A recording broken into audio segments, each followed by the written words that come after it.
મોરા તે ગઢે બેઠી મોમાય, મોમાય માને બાપો.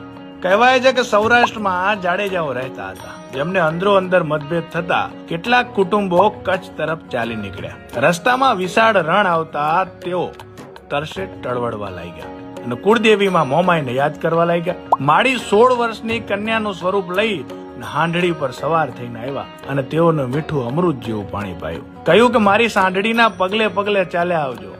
આગળ જતા એક ટીંબા પર હાંડડીના પગલા લુપ્ત થઈ ગયા અને માતાજીની સ્વયંભૂ મૂર્તિ, ચુંદડી, શ્રીફળ અને ત્રિશૂળ મળી આવ્યા અને જાડેજા કુટુંબોએ ત્યાં જ માતાજીની દેરી બનાવી.